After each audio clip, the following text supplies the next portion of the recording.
Let's mic day special.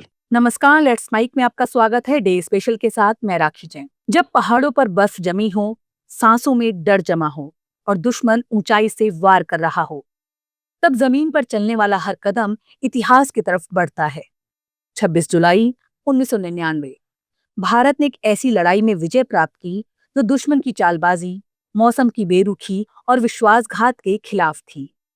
Kargil विजय दिवस सिर्फ एक तारीख नहीं, बल्कि वो दिन है जब भारत ने अपने जाबाज सपूतों को सलामी दी, जिन्होंने तिरंगे को ऊंचाइयों पर लहराने के लिए अपनी जानें न्यौछावर कर दी। ये युद्ध सिर्फ एक भूभाग को वापस लेने की लड़ाई नहीं थी, ये भरोसे को तोड़ने की सजा भी थी। फरवरी 1999 में जब भारत के तत्कालीन प्रधानमंत्री अटल बिहारी वाजपेयी ने लाहौर बस यात्रा के जरिए दोस्ती का हाथ बढ़ाया, तब पाकिस्तान ने कश्मीर को लेकर नई शुरुआत की बात कही थी। लेकिन इसके 2 महीने बाद ही उसी दोस्ती के जवाब में दुश्मन ने कारगिल की पहाड़ियों पर कब्जा कर लिया। पाकिस्तान की सेना और घुसपैठियों ने भारतीय नियंत्रण रेखा को पार कर टाइगर हिल, तोलोलिंग बटालिक और द्रास सेक्टर पर कब्जा कर लिया। ये एक योजनाबद्ध ऑपरेशन था, जिसे पाकिस्तान ने ऑपरेशन बद्र का नाम दिया। मकसद था श्रीनगर लेह हाईवे को काटकर लद्दाख को भारत से अलग करना और दुनिया के सामने ये दिखाना कि वहां कश्मीरी लड़ाके लड़ रहे हैं। लेकिन पाकिस्तान ये भूल गया कि ये भारत है, जहां सरहदें सिर्फ नक्शों से नहीं, बलिदानों से बचाई जाती हैं। 26 मई 1999 को भारत ने ऑपरेशन विजय की शुरुआत की। दुश्मन ऊंचाइयों पर था, हम नीचे थे। हम खुली चोटियों पर चढ़ते रहे, सीने पे गोलियां झेलते हुए, जिंदगी की बाजी लगाते हुए। भारतीय सेना की 1 लाख से ज्यादा सैनिकों ने मोर्चा संभाला। भारतीय वायुसेना ने भी ऑपरेशन सफेद सागर के जरिए युद्ध में रणनीतिक बढ़त बनाई। पहली बार हवा से युद्ध में लेजर गाइडेड बमों का इस्तेमाल किया गया। लेकिन ये जंग सिर्फ मशीनों की नहीं थी, ये जंग थी जज्बे की, बलिदान की, हौसलों की। इस युद्ध ने हमें कैप्टन विक्रम बत्रा दिया, वो योद्धा जिसने टाइगर हिल पर चढ़ते हुए कहा था, ये दिल मांगे मोर, और उसी दिल ने देश के लिए जान भी दे दी। लेफ्टिनेंट अनुज नैयर, जिन्होंने तोरोलिंग टॉप पर दुश्मन के 4 बंकरों को नष्ट करते हुए वीर गति पाई। ग्रेनेडियर योगेंद्र सिंह यादव, जिनकी छाती में गोलियां लगी, फिर भी वो दुश्मन के बंकर तक पहुंचे और फतेह दिलाई। राइफलमैन संजय कुमार, जिन्होंने अकेले दुश्मनों के मोर्चे में घुसकर सबको मार गिराया। राइफलमैन संजय कुमार, जिन्होंने अकेले दुश्मनों के मोर्चे में घुसकर सबको मार गिराया। हर एक कहानी वीरता का वो अध्याय है जिसे पढ़कर आंखें भीग जाती हैं और सीना गर्व से चौड़ा हो जाता है। कारगिल युद्ध में सिर्फ सेना नहीं लड़ी, पूरा देश एकजुट हुआ। रेडियो पर संदेश, स्कूलों में रैलियां, गांव-गांव में तिरंगा अभियान, शहीदों के लिए चिट्ठियां लिखी गईं, कविताएं रची गईं और हर शहर से कारगिल फंड में योगदान भेजा गया।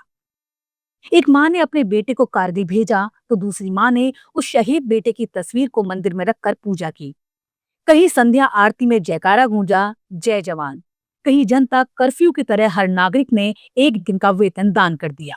कारगिल युद्ध भले ही 2 महीने चला, लेकिन इसमें 527 भारतीय सैनिकों ने बलिदान दिया और 1300 से ज्यादा घायल हुए। हर शहीद का अंतिम संस्कार एक पूरे गांव का क्रंदन बन गया। हर तिरंगे में लिपटा शरीर एक वचन दे गया, तुम हमें भूल न जाना। युद्ध की जीत के बाद भी हम सबको ये समझ आया, दुश्मनों से लड़ना जरूरी है, लेकिन शांति को कायम रखना और भी ज्यादा जरूरी है। कारगिल के बाद क्या बदला? कारगिल युद्ध ने भारत की सुरक्षा नीतियों में बदलाव ला दिया। सरहदों पर निगरानी के लिए यूएवी तैनात हुए। राजनीतिक सैन्य समन्वय को और मजबूत किया गया। खुफिया एजेंसियों की कार्यप्रणाली की समीक्षा हुई और सबसे अहम, जनमानस में सैनिकों के प्रति सम्मान एक स्थायी भाव बन गया। स्कूलों की किताबों में कारगिल योद्धाओं के पाठ जुड़ने लगे और सिनेमा में एलओसी और लक्ष्य जैसी फिल्में बनी। हर 26 जुलाई जब हम कारगिल विजय दिवस मनाते हैं, हम सिर्फ युद्ध की जीत का उत्सव नहीं करते, बल्कि ये याद करते हैं कि हमारी स्वतंत्रता की कीमत सिर्फ आजादी की लड़ाई में नहीं, बल्कि हर पीढ़ी द्वारा दी गई कुर्बानियों में भी है। ये दिन हमें सिखाता है कि जब कोई कहता है भारत माता की जय, तो वो सिर्फ नारा नहीं, बल्कि उन हजारों माओं की गूंज है जिन्होंने अपने बेटे इस धरती के नाम किए। आज भी जब द्रास, तोलोलिंग या टाइगर हिल की ओर देखा जाए, तो हवाओं में एक फुसफुसाहट सुनाई देती है, जैसे कोई कह रहा हो, मैं शहीद तो हो गया लेकिन देखो तिरंगा अभी भी लहरा रहा है। 26 जुलाई सिर्फ तारीख नहीं, ये दिन है उन जाबाजों के सम्मान का जो लौटे नहीं लेकिन अमर हो गए। आप सुन रहे थे लेट्स माइक की विशेष प्रस्तुति। इस पर आपकी राय का रहेगा इंतजार। लेट्स माइक के कमेंट बॉक्स में जरूर बताइएगा। आप सब लीक से हटकर बनाए गए हमारे कार्यक्रम पसंद करते हैं, इसके लिए आपका दिल से आभार। चैनल को लाइक और सब्सक्राइब जरूर करिए और जुड़े रहिए लेट्स माइक के साथ। नमस्कार। आप सुन रहे थे let's mic more than radio. Follow कीजिए हमें हमारे सोशल मीडिया प्लेटफॉर्म्स पर। It's time for news. It's time for more than radio. Presenting the first radio news app, Let's Mike. Let's Mike, a news-based app on your phone where you get to watch and listen news, talk shows,